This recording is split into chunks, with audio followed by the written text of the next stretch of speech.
Hello students. Question number 4 यहाँ पे आपसे पूछा जा रहा है what is the major product obtained in the following reaction.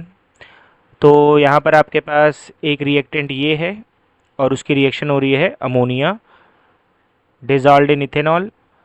तो आपको पता है यहाँ पर आपके पास अमोनिया है और अमोनिया एक स्ट्रॉन्ग न्यूक्लियोफाइल है।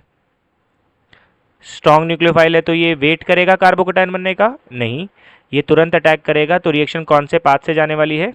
SN2 पाथ से जाने वाली है। तो न्यूक्लियोफिलिक सब्स्टिट्यूशन रिएक्शन है, अमोनिया के साथ हो रहा है।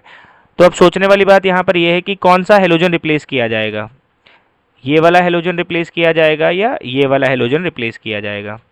तो एक बड़ी सिंपल सी बात है, अगर ये वाला हेलोजन जाएगा तो आपको पता है कि जो हेलोजन रिंग के साथ डायरेक्टली अटैच होते हैं और जब वो लीव करेंगे, अगर ये यहाँ से लीव करेगा तो यहाँ पर या तो पॉजिटिव चार्ज आएगा, या फिर एक बात समझ लें कि अगर रिंग के ऊपर कभी भी पॉजिटिव चार्ज आ रहा है, फिनाइल रिंग के ऊपर कभी भी अगर पॉजिटिव चार्ज आ रहा है, नेगेटिव चार्ज आ रहा है या रेडिकल आ रहा है, तो ये हाईली अनस्टेबल होता है। ये हाईली अनस्टेबल होता है और ये कभी भी फॉर्म नहीं होना चाहेगा। तो क्या कभी यहाँ से ब्रोमीन जा पाएगी? हमें पता है, अभी मैंने बताया था कि SN2 मैकेनिज्म में हमारे पास कार्बेनाइल लाइक स्पीशी बनती है। तो अगर यहाँ पर SN2 पाथ हो रहा है तो जब ये जाएगा तो यहाँ पे एक ट्रांजिशन स्टेट बनेगी जो कार्बेनाइल लाइक स्पीशी होती है, और हमें पता है कि रिंग के ऊपर कार्बेनाइल लाइक स्पीशी हाईली अनस्टेबल होती है। तो कभी भी ये यहाँ से नहीं जाना चाहेगा। तो हमेशा याद रखें कि हेलोरीन्स आर वेरी लेस रिएक्टिव, ये कभी भी न्यूक्लियोफिलिक सब्स्टिट्यूशन में पार्टिसिपेट नहीं करते।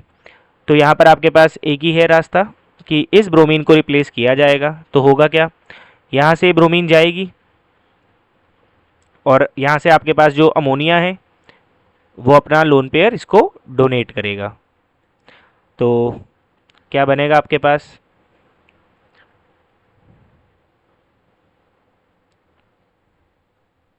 CH2, और आपके पास यहाँ पे क्या आ चुका है? NH2 आ चुका है, NH3 सॉरी, NH3, और नाइट्रोजन के ऊपर आएगा पॉजिटिव चार्ज। अब हमें पता है कि नाइट्रोजन एक हाईली इलेक्ट्रोनेगेटिव एटम है, तो वो अपने ऊपर पॉजिटिव चार्ज नहीं रखने वाला। तो यहाँ से वो हाइड्रोजन से पेयर ले लेगा और ये जो Br माइनस थी बाहर, ये यहाँ से इस H प्लस को पकड़ लेगी और आपके पास क्या बनकर आएगा?